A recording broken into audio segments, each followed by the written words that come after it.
If you go to camp looking to or trying to get a feeling from the work that you're going to do personally, you're going to quickly realize that the feeling you're going to get is exhaustion. And I think what I realized pretty quickly is that it's not about a feeling that I want from camp, but it's about following after what Christ wants and being selfless to what He wants to do through me in the week.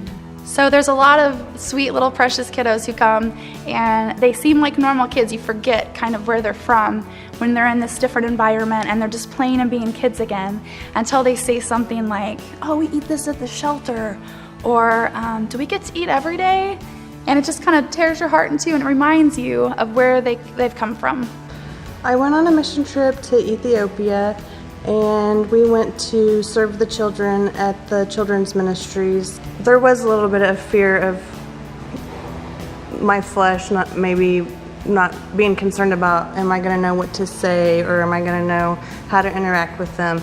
And as soon as I laid eyes on them, it just melted away, and they were just so eager to come up and hug you, and they were so loving. Well, Mark and I have been to Ethiopia 5 times now. Twice for adoption, bringing home our son Asher, and 3 other times for missions work, taking missions trips and taking teams there. The United States, the world kind of paints this picture of orphans as these I don't want to say horrible kids, kind of these dirty, poor kids, and it's not like that. Well, and then I also think about my own children and think of the advantages that they have, and but that they're no different. The camp kids are no different than our kids, and that Jesus is something that everybody needs, and they need to know that love of Jesus, that unconditional love. It's not about my comforts during the week of serving at camp. It's not about what's best for me, but it's what's best for God's plan, God's purpose for these kids who are with us at camp during the week. I think we thought, oh, we need to go take them all these things to better their lives.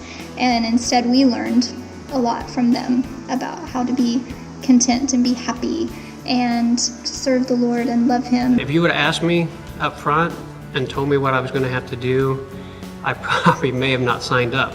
But it was worth it all in the end to see how the kids, you give them time and discipline and attention, and they came around middle of the week. It was a different ball game, and it was something that you actually enjoyed doing, not something you were dreading to do. That's like what Jesus did for us. He did something that even though He might not have wanted to do it, He did it for us so He could show us His love. And when we do that for other people, then that's how we show Jesus His love. Yeah, well, I went down to camp thinking this is gonna be like VBS, we're gonna play, we're gonna have fun, it's gonna be great.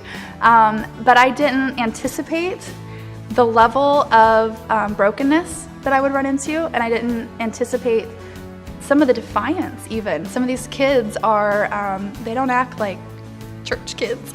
And just to get God's perspective on that, just to see that the reason that they act this way is because they've had nobody be consistent with them. They've had nobody just love them through it. It really made me stretch outside of my box of what I thought God could do in me, I guess. Too many times we don't get out of our comfort zone. And, if you say you have a boring Christian life, it's probably because you're not stepping outside and stepping into stuff that God wants you to do.